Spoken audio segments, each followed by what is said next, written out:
السلام علیکم۔ آج منگل ہے، فروری کی 28 تاریخ۔ پاکستان میں اس وقت شام کے 7، بھارت میں 7:30، اور یہاں ہمارے اسٹوڈیوز کی گھڑیوں میں صبح کے 9 بج رہے ہیں۔ وائس آف امریکہ واشنگٹن کی اردو سروس سے میں ہوں خالد حمید، خبروں کے ایک بلیٹن کے ساتھ۔ سپریم کورٹ آف پاکستان نے پنجاب اور خیبر پختونخوا میں انتخابات کی تاریخ کے لیے سیاسی جماعتوں سے مشاورت کا حکم دیا ہے اور فریقین کے وکلاء کو ہدایت کی ہے کہ وہ اپنے اپنے موکلوں سے رائے لے کر آج ہی عدالت کو آگاہ کریں۔ Chief justice of Pakistan justice Umar Ata Bandial کی سربراہی میں 5 رکنی بینچ پنجاب اور خیبر پختونخوا میں انتخابات میں تاخیر کے معاملے پر از خود نوٹس کیس کی سماعت کر رہا ہے۔ پیپلز پارٹی کے وکیل فاروق ایچ نائک نے عدالت سے سماعت کل تک ملتوی کرنے کی استدعا کرتے ہوئے کہا کہ انہیں وزیر اعظم آصف علی زرداری اور مولانا فضل الرحمان سے مشاورت کرنی ہے۔ چیف جسٹس نے فاروق ایچ نائک کی درخواست مسترد کرتے ہوئے کہا کہ آج ہی مقدمہ نمٹانا چاہیے۔ عدالت کا سارا کام اس مقدمے کی وجہ سے رکا ہوا ہے۔ عدالت نے سماعت میں شام 4 بجے تک وقفہ کرتے ہوئے فریقین وکلاء کو سیاسی قیادت سے مشاورت کا وقت دے دیا۔ پاکستان تحریک انصاف کے چیئرمین عمران خان کی 3 مقدمات میں ضمانت منظور کر لی گئی ہے، جبکہ توشہ خانہ کیس میں عدالت نے ان کے ناقابل ضمانت وارنٹ گرفتاری جاری کر دیے ہیں۔ سابق وزیر اعظم کو اسلام آباد کے ڈسٹرکٹ اینڈ سیشن کورٹ میں توشہ خانہ کیس میں پیش ہونے کا حکم دیا گیا تھا تاکہ ان پر اس کیس میں فرد جرم عائد ہو سکے۔ ایڈیشنل سیشن جج ظفر اقبال نے عمران خان کی عدم پیشی پر ناقابل ضمانت وارنٹ گرفتاری جاری کرتے ہوئے حکم دیا ہے کہ عمران خان کو گرفتار کر کے 7 مارچ کو پیش کیا جائے۔ عدالت نے کیس کی سماعت 7 مارچ تک ملتوی کر دی ہے۔ قبل ازیں اسلام آباد کی مختلف عدالتوں میں عمران خان کے خلاف زیر سماعت دیگر 3 مقدمات میں ضمانت کی درخواستیں منظور ہو گئی ہیں۔ آئی ایم ایف کا وفد اپنا دورہ مکمل کرنے کے بعد 9 فروری کو پاکستان سے واپس روانہ ہو گیا تھا، لیکن اس کے بعد 21 روز گزر جانے کے باوجود حکومت پاکستان اور فنڈ کے درمیان اسٹاف لیول ایگریمنٹ کو حتمی شکل دینے میں فی الحال کوئی ٹھوس پیش رفت نظر نہیں آتی، جس سے پاکستان کو تقریباً $1.2 بلین کی قسط ملنے اور پھر دیگر مالیاتی اداروں اور ممالک سے بھی رقوم ملنے کے دروازے کھل سکیں گے تاکہ معیشت کو مشکل دوراہے سے نکالا جا سکے۔ تجزیہ کاروں کا خیال ہے کہ اس بار تاخیر حکومت کی جانب سے ہو رہی ہے، جس کی وجہ سے ایک جانب مہنگائی بڑھنے کے باوجود پالیسی ریٹ یعنی شرح سود میں نمایاں اضافہ نہ کرنا ہے، اور دوسری طرف حکومت کو بیل آؤٹ پیکج کے معاہدے تک پہنچنے کے لیے بجلی کے نرخوں میں بھی مزید اضافہ کرنا ہے۔ ایک جانب شرح سود کو بڑھانے کے لیے مانیٹری پالیسی کمیٹی کا اجلاس آئندہ جمعرات کو طلب کر لیا گیا ہے، تو دوسری جانب توقع کی جا رہی ہے کہ ملک میں بجلی کی قیمتوں کا تعین کرنے والا ادارہ نیپرا فنڈ کو مطمئن کرنے کے لیے مارچ کے پہلے ہفتے میں تمام صارفین کے لیے نیا ٹیرف شیڈول جاری کر دے گا، جس سے بجلی مزید مہنگی ہو جائے گی۔ طالبان حکومت کے ترجمان ذبیح اللہ مجاہد نے ایک بیان میں اتوار کی شام دیر گئے قاری فتح کی ہلاکت اور داعش کے خلاف طالبان کی کارروائیوں کی مزید تفصیلات جاری کی ہیں۔ انہوں نے بتایا کہ قاری فتح انٹیلیجنس چیف کے طور پر جانا جاتا تھا، داعش کا سابق وزیر جنگ تھا اور صوبے خراسان کے لیے داعش کے ان 2 سر فہرست آپریٹرز میں شامل تھا جو کابل کے ضلع 17 میں کارروائیوں کے دوران مارے گئے۔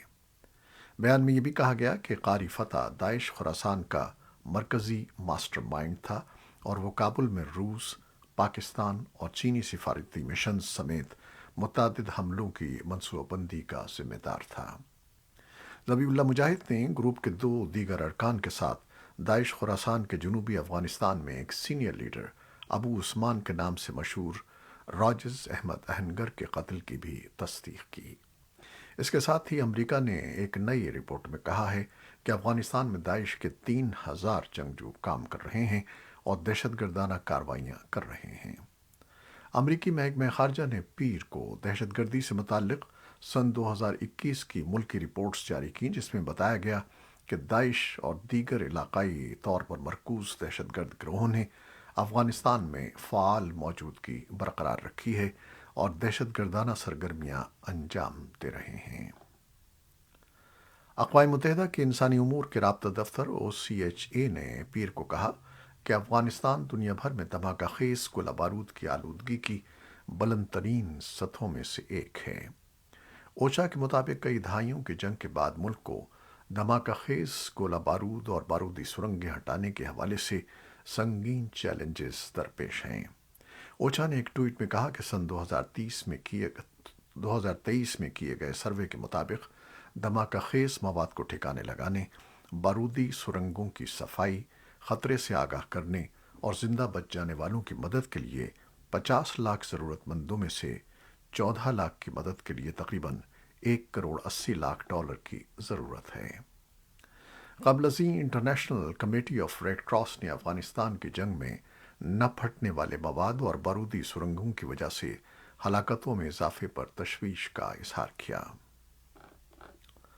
بھارت کی ریاست چھتیس گڑھ کے دارالحکومت رائے پور میں بھارت کی اصل اپوزیشن جماعت کانگریس پارٹی کے 85ویں مکمل اجلاس میں سینئر رہنما ششی تھرور کی تقریر میڈیا میں موضوع بحث بنی ہوئی ہے۔ انہوں نے اپنی تقریر میں اقلیتوں کے مسائل پر خاموشی اختیار کرنے پر اپنی ہی پارٹی کو تنقید کا نشانہ بنایا تھا۔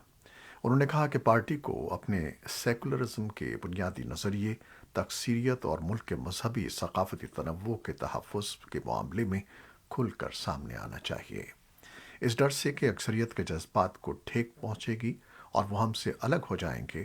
بعض معاملات میں کوئی موقف اختیار نہ کرنا یا ان کو ہلکا کر کے پیش کرنا دراصل BJP کے ہاتھوں میں کھیلنا ہے۔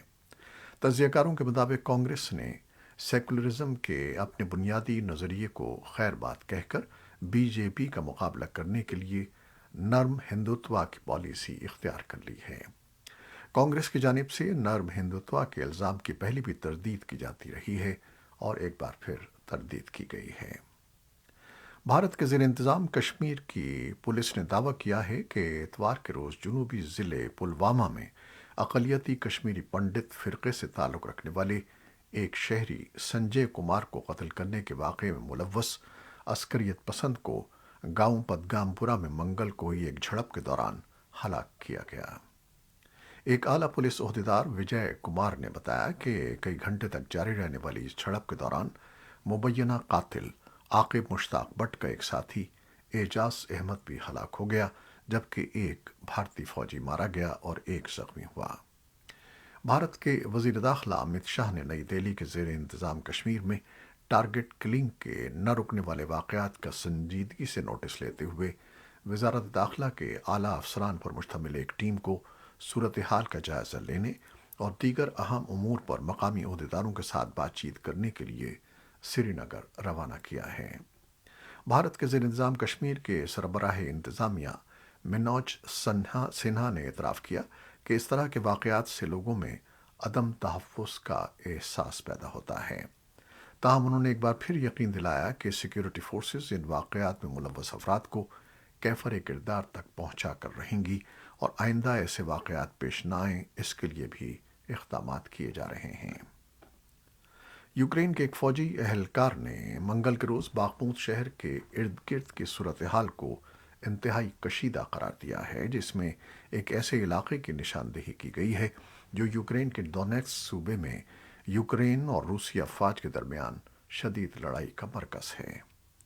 یوکرین کی زمینی افواج کے کمانڈر اولیگزینڈر سیرسکی نے سوشل میڈیا پر کہا کہ اہم نقصان اٹھانے کے باوجود دشمن نے اپنے بہترین تربیت یافتہ ویگنر حملہ آور یونٹوں کو روانہ کیا ہے تاکہ ہمارے فوجیوں کے دفاع کو توڑ سکیں اور شہر کو گھیرے میں لے سکیں۔ خبر رساں ادارے رائٹرز نے اطلاع دی ہے کہ روسی افواج نے شمال اور جنوب سے کچھ پیش رفت کی ہے کیونکہ وہ شہر کو گھیرے میں لے کر اس کے اندر سے یوکرینی افواج کو پسپا کرنا چاہتے ہیں۔ یوکرین کے صدر ولادیمیر زیلنسکی نے پیر کے روز اپنے رات کے خطاب میں کہا کہ باخمود میں صورتحال زیادہ سے زیادہ پیچیدہ ہوتی جا رہی ہے۔ انہوں نے کہا کہ روسی افواج ہر اس چیز کو مسلسل تباہ کر رہی ہیں جو ہماری پوزیشنوں کی حفاظت کے لیے استعمال ہو سکتی ہیں۔ اسی دوران نیٹو کے سیکرٹری جنرل یانس اسٹالٹنبرگ منگل کو فن لینڈ کا دورہ کرنے والے ہیں۔ یہ دورہ ایک ایسے وقت میں ہو رہا ہے جب فن لینڈ اور سویڈن ترکی کے ساتھ نیٹو میں شمولیت کے بارے میں اگلے ہفتے دوبارہ بات چیت شروع کرنے کی تیاری کر رہے ہیں۔ ترک وزیر خارجہ مولود شاوزوغلو نے پیر کو کہا کہ یہ ملاقات 9 مارچ کو مقرر کی گئی ہے۔ ترکی نے اسٹاک ہوم میں ترک سفارت خانے کے باہر انتہائی دائیں بازو کے مظاہرین کی طرف سے قرآن کو نظر آتش کرنے کے رد عمل میں جنوری میں ہونے والے مذاکرات روک دیے تھے۔ سویڈن اور فن لینڈ نے گزشتہ سال یوکرین پر روس کے حملے کے بعد نیٹو میں شمولیت کے لیے درخواست دی تھی۔ نیٹو کے سیکرٹری جنرل یانس اسٹالٹنبرگ نے فروری کے شروع میں ترکی کے دورے کے دوران کہا تھا کہ وقت آ گیا ہے کہ سویڈن اور فن لینڈ دونوں کو نیٹو کے اراکین کے طور پر تسلیم کیا جائے۔ امریکی وزیر خارجہ اینٹنی بلنکن نے قازقستان کی آزادی، خود مختاری اور علاقائی سالمیت کے لیے حمایت کا وعدہ کیا ہے۔ انہوں نے بطور اعلیٰ امریکی سفارتکار وسطی ایشیا کے اپنے پہلے دورے میں آستانہ میں قازق وزیر خارجہ مختار تالبیردی سے منگل کے روز ملاقات کے دوران اس عزم کا اظہار کیا۔ بلنکن کے دورے میں منگل کو C5+1 گروپ کے ساتھ ایک میٹنگ شامل ہے۔ یہ سفارتی بات چیت سن 2015 میں شروع کی گئی تھی، جس کا مقصد قازقستان، کرغزستان، تاجکستان، ترکمانستان اور ازبکستان کے ساتھ علاقائی تعاون کو فروغ دینا تھا۔ بلنکن نے قازق صدر قاسم جومارٹ توکایف کے ساتھ بھی ملاقات کی۔ اس موقع پر انہوں نے کہا کہ وہ خطے کے ممالک کو ایک دوسرے کے قریب لانے، وسیع تر روابط پیدا کرنے اور عملی چیزوں پر توجہ مرکوز کرنے کے لیے گروپ کے وزرائے خارجہ کے ساتھ پہلے سے زیادہ عملی کام کرنے کے منتظر ہیں۔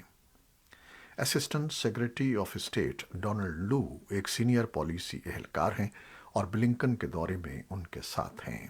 ان کا کہنا تھا کہ یوکرین میں روس کی جنگ نے ان ممالک پر بہت زیادہ دباؤ ڈالا ہے۔ لو نے گزشتہ ہفتے ایک بریفنگ میں صحافیوں کو بتایا کہ ہم خوراک اور ایندھن کی بڑھتی ہوئی قیمتوں، بے روزگاری، سامان کی برآمد میں دشواری، کووڈ کے بعد کی سست بحالی اور روس سے تارکین وطن کی بڑی آمد کا سلسلہ دیکھ رہے ہیں۔ اسی لیے ہم خطے میں لوگوں کی مدد کے لیے کام کر رہے ہیں۔